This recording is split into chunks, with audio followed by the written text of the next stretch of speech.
in getting into Congress. I had tried, I had run before, I had no experience, no political experience, and I had failed each time. And during these courses in time when I was not elected to Congress, my mother had Alzheimer's, which we didn't know about, but it was getting worse. And when I finally got elected to Congress in 2020, I thought, well, if I'd been elected when I wanted it, I would have missed being able to care for my mom. I would have missed those times with my mom. And so I firmly believe that God has a plan and a purpose, and it may not always be what we want or what we think we want. Welcome to the Called Forth podcast. Hello and welcome to this episode of the Called Forth podcast. I'm truly honored to have on today's show U.S. Representative Iowa Congresswoman Mariannette Miller-Meeks. Thank you so much, Mariannette, for being on today's episode. Well, thank you for having me, Dawn. Yeah, so I really just wanted to get started with the show in just asking you a little bit about your life. You've been through so many different things and you've held so many different positions. We can look at the trajectory of your life and see these different positions that you've held, but I know life hasn't always been easy. And I was struck by one piece of your story. You shared that you had suffered a severe kitchen fire when you were in the 10th grade. And it reminded me of a phrase that I've heard: you can either allow life to make you bitter or better. And it sounds like for you, you've allowed it to make you better because you've gone on since then to, go into some tough arenas, the military and the political realm that you're in now. And I'd love for you to just take us back to that moment and how you allowed that very difficult challenge that you faced to make you better and not bitter. Well, hopefully it's inspiring to people. We were a society that, really regarded people who overcame circumstances. And we certainly hear that with people that are in the sports arena, the entertainment arena. And then most recently, we've heard that story with Riley Gaines and what she went through in competing against a male in the swimming arena.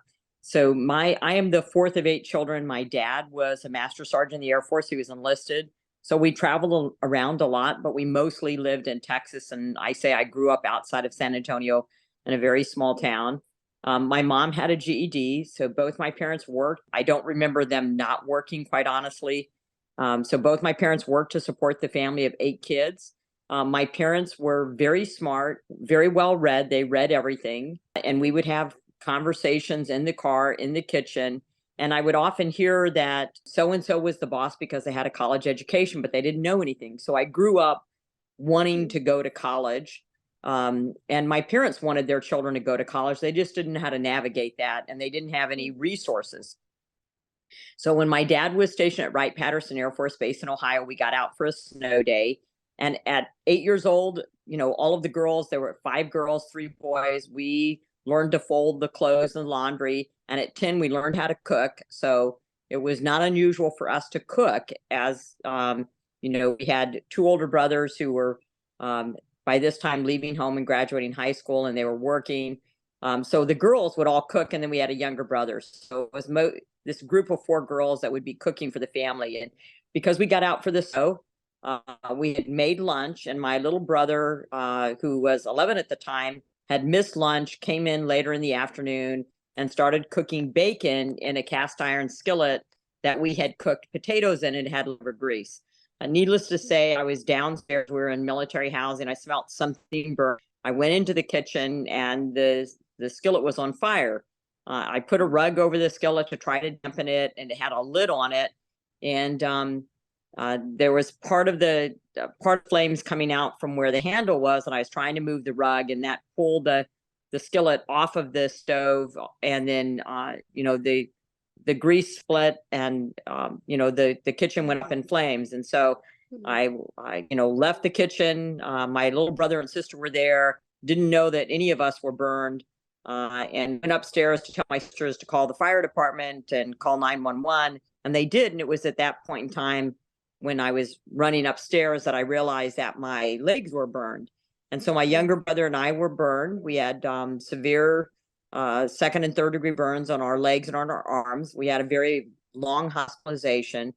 And burns are extremely painful. It's very painful.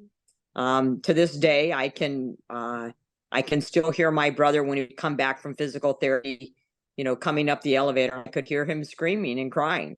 And I'm sure that he could hear the same thing from me. But she's our physical therapist was a wonderful lady. And prior to that point in time, I had wanted to teach. I thought I would become a teacher, go to college and be a teacher. I love science, love math, love school. And during that hospitalization, decided I was going to become a doctor. So I get out of the hospital almost 6 weeks later, tell my parents that I'm going to become a doctor. And they weren't very positive about it. You would think that when you have a child who wants to do something good and positive in their life, that would be met with encouragement and affirmation. It was just the opposite in my family.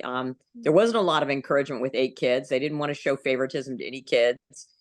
So there wasn't a lot of participation or ribbons in my family. And we didn't do any outdoors, any extracurricular activities because there was just no money to do any of that. So I somehow, and I don't know how people know this, but around this point, my dad gets reassigned back to Texas, to Lackland Air Force Base. And I decide I'm going to leave home. I'm going to go to college, start at junior college, to work, and I'm going to find a way to put myself through medical school. But somehow I knew being around people discouraging me was not going to allow me to get to where I thought I needed to go. So I left home at 16, started working at a Dairy Queen, started enrolled in San Antonio Junior College. I had taken courses during my junior year to get additional courses. So I left high school, actually never graduated high school, and never thought of that until I entered medical school. And I found a little postcard in our post office, of this little very small town, La Costa, Texas, that said that the military would help you with a degree in nursing. And I thought about that, and I said, well, if I went into nursing, I can work at night because nurses have night shift, and I can put myself through medical school. So that's what I plan to do. And so left home, started working, taking courses, enlisted in the Army when I was 18. So I could try to get the military to help me get a degree in nursing, and got a degree in nursing, a master's in aviation, ended up becoming an officer when I got my degree in nursing. And I just kept working night shift and taking courses in the day until I finally got into medical school. And so I knew that path, although it seemed very arduous and difficult, and it was, there were times when I wanted to give up, times when people would think that was a pipe dream. And it wasn't until I got into medical school that I realized that when I thought my parents were discouraging and dismissive, it's because they thought that the system, the world, wasn't going to let a poor enlisted man's daughter get into medical school. And of course, as a teenager, you think it's just the opposite. You think it's you. And so there have been these times in my life where opportunities have presented themselves, and you can either take the risk and do it, or you cannot do it. And that can determine what pathway you go. And I think for me, most often, that was God calling to me. And whether or not I listened, whether or not I took that risk, determined that pathway for me. And it was similar to that in getting into Congress. I had tried, I had run before, I had no experience, no political experience. And I had failed each time. And during these courses in time, when I was not elected to Congress, my mother had Alzheimer's, which we didn't know about, but it was getting worse. And when I finally got elected to Congress in 2020, I thought, well, if I'd been elected when I wanted it, I would have missed being able to care for my mom. I would have missed those times with my mom. And so I firmly believe that God has a plan and a purpose, and it may not always be what we want or what we think we want. That doesn't prevent us from trying or going down that pathway. But all of these experiences, good and bad, and the way I raise my children, is that when you do something right, or you succeed, or you get a good grade, or you do a great routine on the balance beam, or you catch the pass in football, or whatever that circumstance may be in life, that when things go your way, it builds self-esteem and confidence. But when things don't go your way, or when you make mistakes, and going through those consequences of those, whatever decision you made or whatever happened to you, that's what builds character. And that's how you determine who and what you are. And you can control your response to events that come to you. And so that's how I've raised my children, that how you respond to negative things in your life determine who and what you are. and truly are your success, because you can learn from them as well. And so I think those are things that God calls us to do. It's what my faith tells me. And so I'm not going to say that I'm always hopeful and I'm always positive and optimistic, but I try to be positive and optimistic. And as my children say, I make lemonade out of lemons. Wow, there's so much richness that you're speaking about your story, and just some of the highlights that come to me in hearing what you share is just, and you said it in your response, we often wouldn't choose our story if we knew what it was going to entail, because we want the easy path, because it's hard to walk through painful things. But the beautiful thing about walking from this perspective of faith is God wastes no season, and rather than allowing that experience to leave you in self-doubt or fear, he weaved your story in such a way that it made you so resilient that you were able to go into such a tough field like politics with some real grit and resiliency that he knew you were going to need along the way. So that's such an encouragement that even when we wouldn't have chosen for ourselves our life story because of how difficult the things may be, God weaves it all together in a way that serves us, even if when we're walking through it, it feels like a challenge or a struggle. So that's some of what I pulled there, but there was just so much richness in what you shared.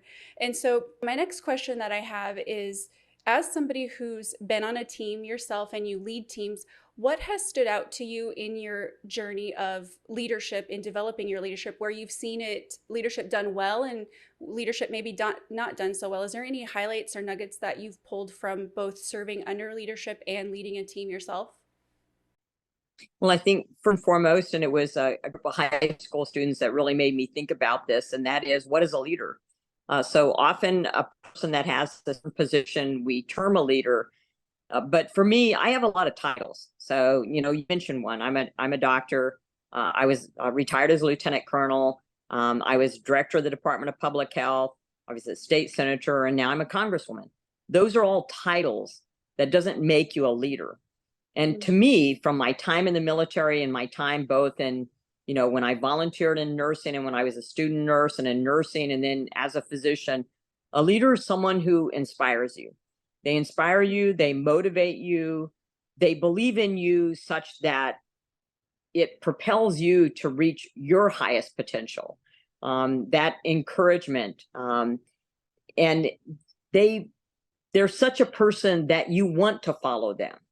And it's sort of like our journey with Christ in some ways, and that is that they inspire you to follow them. And so good leaders and bad leaders. So in the military, you certainly learn the person who comes in and wants to do things their way, and they want to throw out all the other ways without talking to people to find out what worked, what didn't work. Those were some of the worst leaders I had. People who came in, who assessed the environment, who looked around, determined what were strengths and weaknesses, and what were strengths and weaknesses of their team members, often were the best leaders. People who aren't necessarily the smartest person or the most talented, but surrounded themselves with people who could fill in those gaps. And it's sort of like the partner you pick in life. My husband is far smarter than me, I think, and we complement each other very well. So we're really partners in trying to elevate each other to be our best selves and to reach the potential that and talents that God's given us. And so I think leaders do that. And so in Congress, and we recently had this with a speaker vote, you're looking for a leader who can inspire people, who can bring people along, who can encourage them, who will protect their members. And there's a variety of ways to do that. But to me, those are the best leaders I've had, have people who I wanted, to help them and to follow them, because I thought that the guidance they were giving was ethical. It inspired me. It motivated me to want to work harder than I even thought I could work.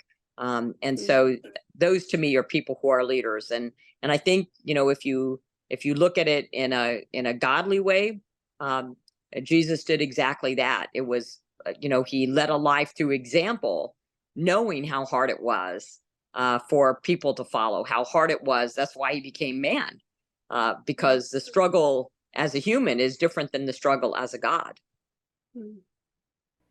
Yeah, I love when you're talking about leadership in those terms because often when we think of leader, we think of people with prestigious titles, but really when you're a mom, you're a leader. When you're in your job, your job in your everyday life, you're a leader. So I love that that brings it down to the tangible level of how we can implement leadership in our daily life. And it's not just something that you should always associate it with big titles, but it's associated with who you are in the moment right now.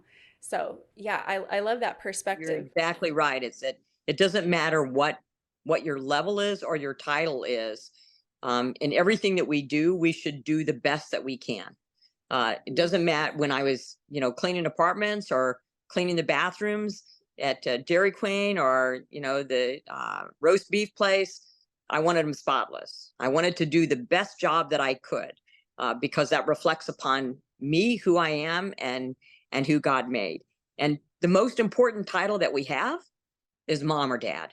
The most Mhm. important thing that we do in life is to raise good children who then go on to be good citizens. There is no more important job that we have on earth. Yeah, absolutely. It reminds me too of that phrase about being faithful with the little things. And that's so valuable because sometimes we think we want the big enchilada, the big thing that we're going after, the big result. But sometimes it's a reflection of how faithful am I being in stewarding what I have in my hands right now? Because it's through stewarding those little things that I feel like we develop the character that we need when we do get to those, more complex stages in life where we're having more and more responsibility along the way. So that's such a good key point. My next question for you is what sparked your interest in getting into politics? And not only that, what keeps you interested in what I'm sure is a really challenging job at times?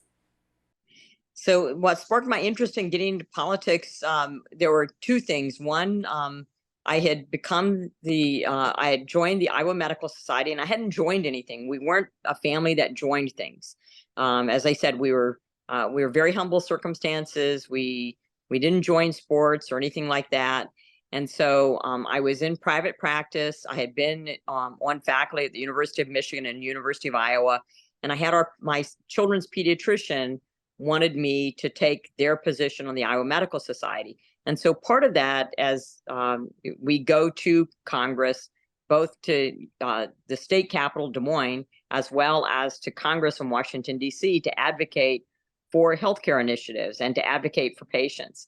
And so in doing that, I found that too often the government was putting in regulations and rules that made the practice of medicine, my ability to take care of my patients. And we really saw this during the pandemic. We really saw this during the pandemic, but I had seen this, 15 years before that, was that it was interfering with my ability to be able to have an interaction with my patient.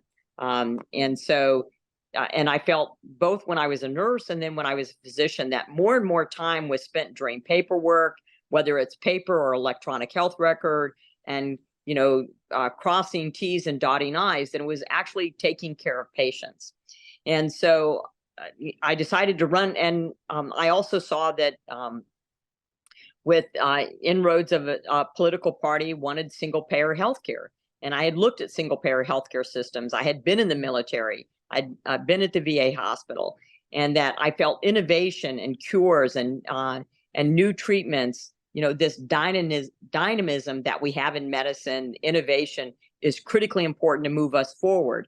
And when it came to cancer cure rates, treatment of immune diseases, that the United States did better than any other country, and that's because of our healthcare system. So going to Congress and meeting with Congress people, and then my son had done an internship with Senator Grassley, so I was thinking of running for political office. And during my internship, my son was showing us autographs he had of all these senators, and he said, "You're really smart, Mom. You could be a senator."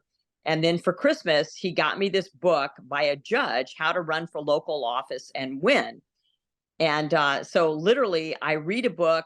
I don't want single payer healthcare, and I thought that a President Obama or President Clinton would take us down that pathway. So I literally just decided I would run for Congress without knowing anything and without having any network or knowledge. I would run for Congress because I wanted to protect our healthcare system, and so that's what I did. Wow, I love that. It reminds me of this phrase in business I hear often where you see a need, you fill a need. And through your exposure with what you were doing, you saw this specific need and you had the experience to have some solutions and answers that maybe weren't on the table at the time, or they certainly maybe weren't being executed. So that's just kind of what it reminds me of. I love that. And I think so often in life, we can be complainers versus solution bringers, if that's a correct phrase. So I love that what you shared was more, I'm going to be a solution to this problem I see versus just complain about it. I think that's something that more of us can adapt in our life when we see problems and things that we get really frustrated by, is we can, instead of looking at it from this place of, I'm just going to gripe about it, like, no, how can I be a solution or be a voice in the issue, or, whatever our specific calling is towards that. But that's kind of what stands out to me with what you shared. Now, I also have a question about, what do you love in your job as a Congresswoman? What part of it do you really enjoy currently? I'd say the thing I love most is when I'm back in Iowa, and I'm able to go around and meet with people and, tour businesses and meet with people who work in that business and share my enthusiasm with what they do, and then how it relates to the rest of the state and the rest of the country, and in fact to the rest of the world. So how their little piece actually has repercussions far beyond them, and where they think that they are. Whether it's a nonprofit or an advocacy group, or a domestic violence, or it can be a preschool at a church. All of these varieties of people, and then when I get to bring their stories back to Washington D.C. and talk about them on the floor of Congress, that to me is the most joyful thing that I do. And certainly are a lot of other things, and I'm sure other Congress people would have different opinions. But for me to be able to highlight and advocate for our district and for our state, that I think is that's where I get my most joy and my most satisfaction. Mm, that's so neat to hear that perspective. That actually kind of leads me into my next question. I've heard you reference that as Republicans, you control 1/2 of 1/3, I believe, of government. So, given those small margins, what keeps you encouraged in the process of what might sometimes feel like an uphill battle of trying to get things done, trying to get things passed, trying to bring highlights and solutions to these issues? When you go back to Iowa and you hear the constituents speak, what keeps you encouraged in the process? Yeah, so I think it's one of the things that when you have a majority, people think you can do whatever you want. But we have, a constitutional republic. We have three branches of government. So anytime that I can reassert Congress as a co-equal branch of government and diminish the role of the executive branch, which is the administration, and it doesn't matter what party the president is, Congress has ceded too much of its authority to the executive branch. And I think so when we pass laws, I think one of the things that gets discouraging is that if it doesn't pass through the Senate and get signed by the president, people don't know what we're doing in Congress. So making sure that people know, we passed a border bill with strict border protections. We passed an energy bill so that we can increase domestic energy production, which, because people are struggling right now being able to afford to put gas in their car, to be able to put food on their table. And 60% of the cost of food is energy. Prescription drugs. I'm working very diligently and have several bills on trying to get at lowering the cost of prescription drugs. So when we can make small inroads, I feel encouraged by that. And it may not always get passed by the Senate or the president, but one of them is going to get through. So you have to keep grinding away at it. You have to keep pushing at it. And then you have to try to make sure that people in your district and your state and the country know what it is that you're doing, because until it's signed into law, they don't necessarily know what you're working on. You think that they know because you think it's carried in the press, but they don't always know all of the things you've done. I mean, we passed a bill for Parents' Bill of Rights. I've been on bills with Senator Tim Scott on educational choice since I got elected in Congress in 2021, even before the governor passed her educational savings accounts. Governor Reynolds, that is, in Iowa. And so, we passed a bill protecting girls in girls' sports. And people don't know that we've done those things if they don't pass through the Senate and the president signed them into law. But we have had, even though we're only one half of 1/3 of the government. We have had things that have passed that the president has signed into law. I mean, our debt limit negotiations, the president started out this year saying that he would not negotiate, that there would be a clean debt limit increase. This was left over from Speaker Pelosi. And Senator Schumer, Democrat in the Senate, was saying the same thing. But we were able to pass a limit, save, grow bill to get them to the negotiating table. And in the debt limit bill, we were able to get environmental permitting reform. So for building, for construction, for infrastructure, roads, bridges, all of that stuff.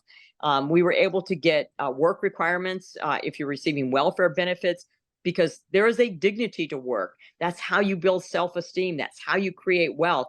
We all have to start somewhere. And there should be no excuse if you're able-bodied for not working. Unless you're you're able-bodied raising children under 6 or a dependent adult. We got rid of the pause on student loan repayment, and that was huge because, as we know, the Supreme Court later said that you couldn't have loan forgiveness, and had we just prohibited student loan forgiveness, then the president would have continued the pause. So these were all wins that we made for the American people, for the average person, the average hardworking family, that we were able to reduce some of the government spending that's led to inflation and work on things that will ultimately be able to bring costs down and also bring our deficit and debt down. So I continue to strive, and it's sort of like my life story. You don't always get everything you want right when you want it, but you got to keep going. You got to persevere. You got to be tenacious. You got to hang in there, and you got to be a happy warrior doing it. So most of the time I'm smiling and I'm happy. Not always. But I think that persistence pays off, and being a happy warrior pays off too. I love that you shared all of those pieces of what you've done and what's been done over the course of the last few years. And it really speaks to, I think, the importance now in this time in our lives that it's so important to pay attention to politics.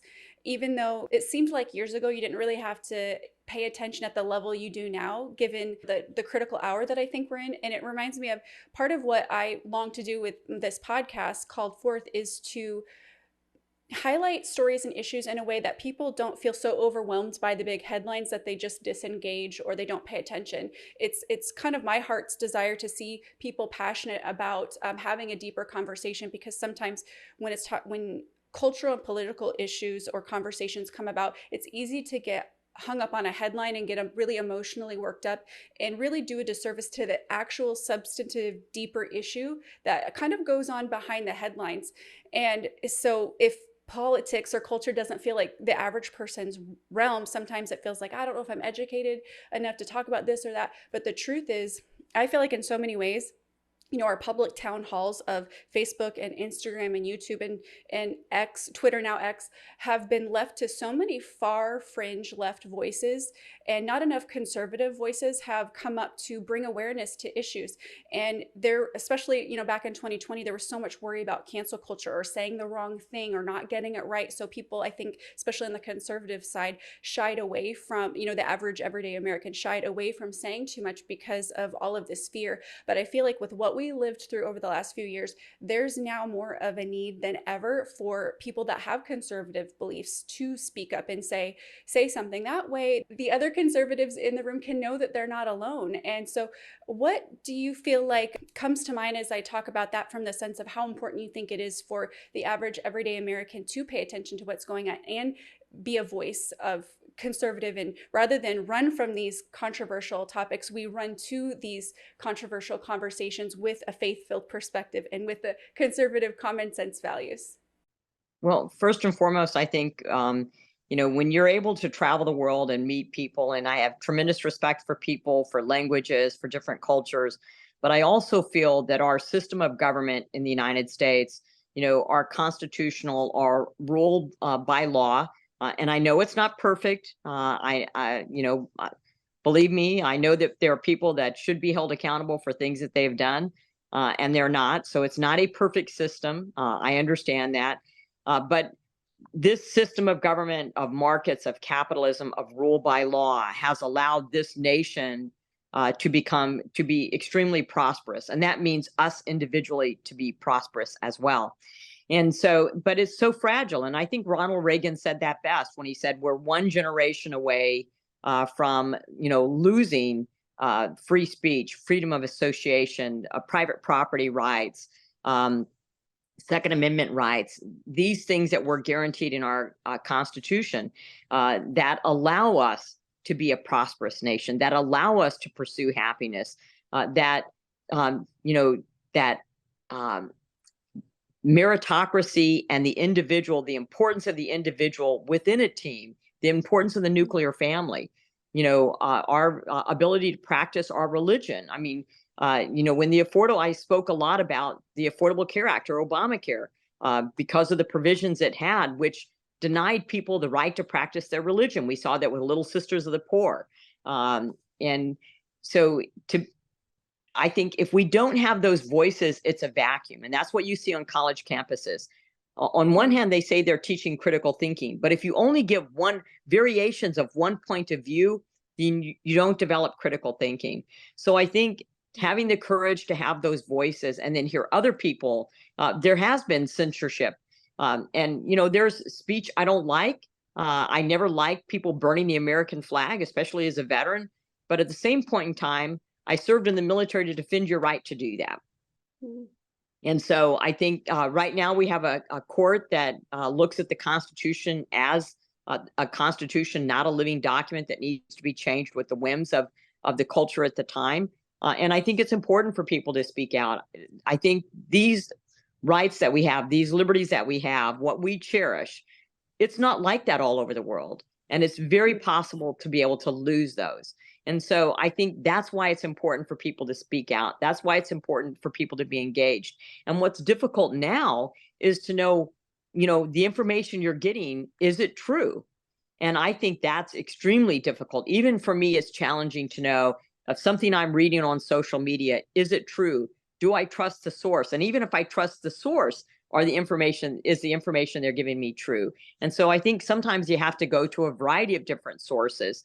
And then with your Congress people, rather than being quick to get angry about what they're doing, ask them why they did what they did or why they voted what they voted, or let them know of something. They may not know of something that you've read.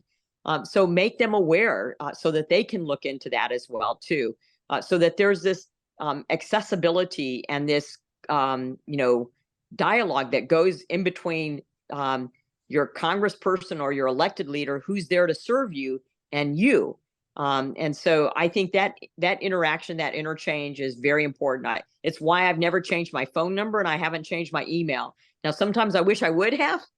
But I think it's important for people to be able to have this interchange and dialogue and conversation with their elected leaders. You brought up such an interesting point of and it speaks back to remaining educated and engaged in what's going on and to what you said about knowing that you're getting information from trusted sources. I think that's just another piece in the puzzle that we have to really pay attention to in this era is, making sure you're getting accurate news. And also, I think making sure that you get the full scope of the story, because sometimes you hear a snippet of something or you see a headline and you automatically start drawing conclusions. But it's that personal responsibility, I feel like, then to do a little bit of digging that we all need to do and have when we hear the stories and the things that get us emotionally charged and worked up. So kind of what I want to move into is switching gears just a little bit. I'm just really fascinated by how much information you have to stay on top of in order to speak articulately in the job that you have. For anyone listening, part of the job is, you have to absorb information, but there's a very big difference in absorbing information versus articulating it. So how do you stay up to date on all of the wide variety of issues that you really need to have working knowledge of to be able to speak to when you're talking to Iowans in Iowa, or whether you're on the House floor speaking in Washington? Well, one of the ways to do that is I read a lot.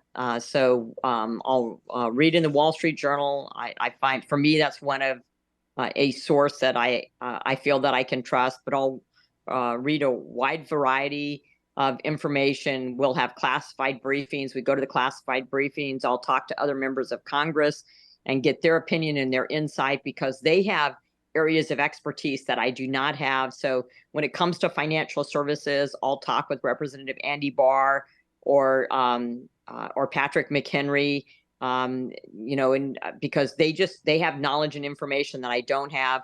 And then also meeting with people. So meeting with groups of individuals from your state, relying upon them. So when sometimes there are bills that come up, and I'll call back to Iowa, to people in Iowa, if it's their business or if it's their nonprofit, I'll call for information, or to, Iowa State or to the University of Iowa. Even though Iowa State's not in my district, they have engineering courses there. So I'll call back to people in Iowa to get information from them. How would this bill affect them? Can they tell me, if I'm hearing this from somebody else, what's their opinion of that? And so I think you have to reach out to a variety of sources. Remember that people within your state are experts as well, and they're a resource. But then you utilize the resources that you have available in Congress. Sometimes that's agencies, sometimes that's directors or deputy directors, or people within the military, or people at the VA system, because I'm on the VA committee. But I think, you have to try to get as much information as you can, and then your staff also assist you with that. And so you hire a good staff, and if you're not getting the right information from your staff, then you have to let those people go, because you're so busy that you can't read every single thing. It's like, just before this, I was reading the bills that we have coming up today that we're going to be voting on. So I was reading through our appropriations bills that we had. So it's a challenge, but you've got staff, you've got experts within your district, and then you have businesses, nonprofits, and then you have people in Washington, D.C. that you're going to utilize in order to get information. Well, I just, I want to end on one more question. I want to respect your time, and I greatly appreciate the time that you've given me today to share just the wealth of information that I know the audience is going to glean so much from. So my last question for you is, how has faith played a pivotal role in your life?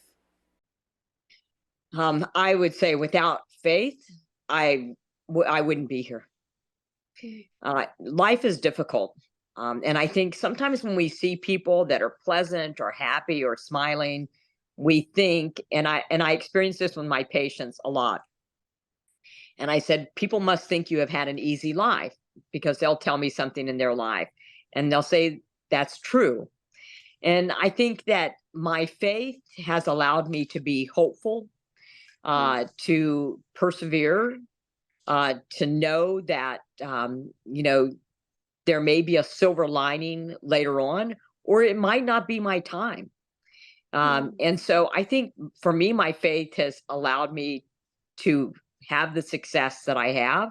And the success isn't the position or money, it's that journey that you go through. So this is fulfilling your potential, thinking that you are where God wants you to be at a particular point in time. And so from that standpoint, and then picking a good partner, 100%, it was someone I was attracted to, but my mother didn't particularly want me to marry the person I married, but they were the best partner I could have ever chosen. And one that allowed me to practice my faith. They weren't Catholic, they were Baptist, and they joined me in my faith, and we raised our children Catholic. So that person was a good partner for me. So making those decisions in life as you go along, I think my faith has played in a very important role. Well, I don't think we could have ended on a better note than a question and a conversation around faith. So I just want to thank you so much for being on today's show. You've been a wealth of wisdom, and I'm excited for the Called Forth audience to hear this story. So thank you so much. Well, I'm going to thank you for doing this and doing this podcast, and how very important it is that you're able to get these messages out to people and to your audience. And so I really thank you for doing it and being there for all of us. Thank you. All right. Well, that is all for this week's episode of the Called Forth podcast. Until next time.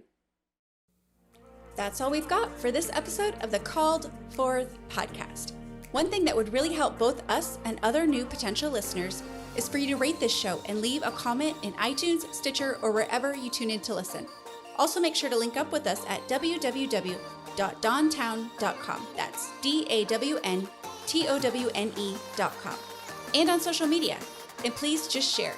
Share this podcast with anyone who you think might enjoy it. Until next time, remember, you have been called forth. love me.